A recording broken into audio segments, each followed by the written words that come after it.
Film city Noida स्थित मारवा studio में 3 दिवसीय 11वें ग्लोबल लिटरेरी फेस्टिवल नोएडा 2025 के आखिरी दिन के दूसरे सत्र में 8वां अटल बिहारी वाजपेयी नेशनल अवार्ड का शानदार आयोजन किया गया।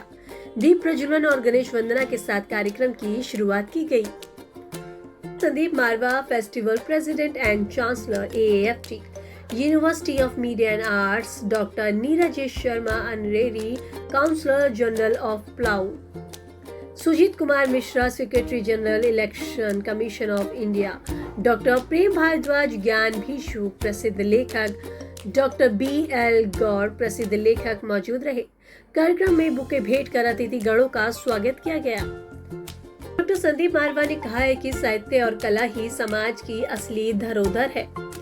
यह हमें जोड़ता है, सोचने पर मजबूत करते हैं और एक दूसरे नई दिशा दिखाते हैं। साहित्यकारों और कलाकारों को सम्मानित करना वास्तविक में हमारी संस्कृति है और यही हमारी विरासत है।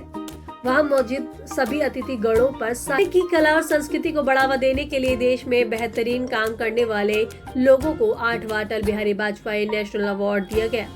इसमें जतिन दास चित्रकार, रूप नारायण बाथम कलाकार, डॉक्टर उमापति दीक्षित लेखक, अफ्तार सहानी प्रसिद्ध रंगमंच निर्देशक, सिद्धार्थ प्रसिद्ध कलाकार, पंडित प्रोसेनजीत पोदार प्रसिद्ध तबला वादक, भारत भूषण कुमार प्रसिद्ध photographer, doctor Ramesh Chandra Gaur, director and head IGNCA Anupam Bhatnagar, art promoter Guru Monu Thakur, प्रसिद्ध कुचिपुड़ी डांसर डॉक्टर रमा लेखिका, Aatsi Mishra Odissi and folk dancer जैसे देश के लोकप्रिय और प्रमुख लोगों का पुरस्कार देकर सम्मानित किया गया। वहीं कार्यक्रम के अंत में सभी उपस्थित अतिथिगणों को डॉक्टर संदीप मारवा द्वारा फेस्टिवल मेमोंटो और फेस्टिवल पार्टिसिपेशन सर्टिफिकेट देकर सम्मानित किया। भारत की आंखों के तारे हाय अटल बिहारी हमारे, उनकी मौत का सबको गम है, जितना भी हम रोए कम है। नाम था जैसा काम था वैसा, कोई ना होगा नेता वैसा। सारे कौमों की यह दाई, हिंदू मुस्लिम सिख ईसाई, उलझन में है भारत वाले, सबके होठों पर है नाले। उनके गम में सब रोते हैं, ऐसे लीडर कम होते हैं, कहते हैं जी गम के मारे हाय अटल बिहारी वाजपेयी हमारे। दोस्तों, आज बड़ी खुशी है कि हमने अटल बिहारी वाजपेयी जी के नाम से जो देश का पहला नेशनल अवार्ड शुरू किया था, उसका 8वां एडिशन आज पूरा हुआ है। देश भर से और नामी गरामी और वो लोग यहाँ आज पहुंचे हैं जो इस अवार्ड के हकदार रहे हैं, जिन्होंने अपनी पूरी जिंदगी तन मन धन पैसा पदार्थ मान मर्यादा इज्जत शोहरत सभी कुछ नछावर करके कला और संस्कृति को आगे बढ़ाने की कोशिश की है।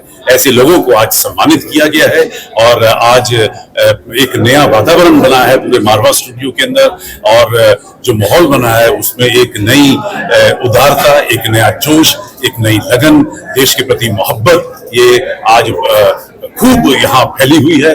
और ये मैं स्टूडेंट से लेकर और यहाँ आए हुए सभी गेस्ट के बीच में देख सकता हूँ। मैं सभी अवार्डीज को तहे दिल से बहुत बहुत मुबारकबाद देता हूँ। और हम आज ये कार्यक्रम खत्म होता है, लेकिन अगले साल की तैयारी जो है वो यहीं से अब शुरू हो जाएगी। सर, इस तरह के जो अवार्ड्स होते हैं वो कला और संस्कृति को बढ़ावा देने के लिए कितने महत्वपूर्ण होते हैं? देखिए, मैंने हमेशा माना है कि कलाकार को पैसे से ज्यादा तालियों की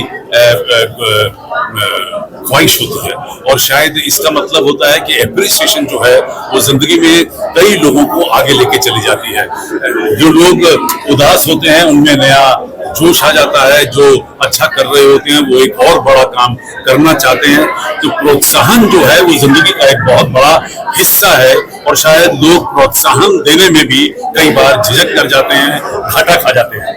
मारवा स्टूडियो में प्रोत्साहन देने की कोई कमी नहीं है, और शायद यही वजह है कि AFT ने आज दावे से कह सकता हूँ कि देश को सबसे ज्यादा सेलिब्रिटी दिए हैं, क्योंकि हमने अपने स्टूडेंट्स को हमेशा प्रोत्साहित किया है, आगे बढ़ाया है, उनको रास्ता दिखाया है, उन्हें मंच दिया है, और आज वो खूब कामयाब है। खूब ग्लोबल लिटरेरी फेस्टिवल के बारे में क्या कुछ बताना चाहेंगे आप? मुझे बहुत अच्छा लगा यहाँ पर आकर, और एक प्रकार से इतनी सारी नदियों का संगम मुझे दिखा, कहीं आर्ट है कहीं कल्चर है, और आज का जो अटल बिहारी जी के नाम पे जो अवार्ड दिए गए, उसको देखकर मुझे लगा कि इन सारे अवार्डीज को चुनने में बहुत मेहनत की गई है और बहुत ही चुन चुन के लगभग हर फील्ड से प्रतिभागियों को यहाँ पर अवार्डीज को लाया गया। सर, आपको अवार्ड से सम्मानित किया गया, इसके बारे में क्या कहना चाहेंगे और आज का कैसा रहा आपका एक्सपीरियंस?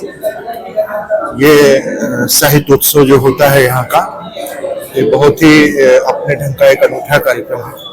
मुझे आकर के यहाँ अच्छा लगा, कार्यक्रम बहुत अच्छा लगा।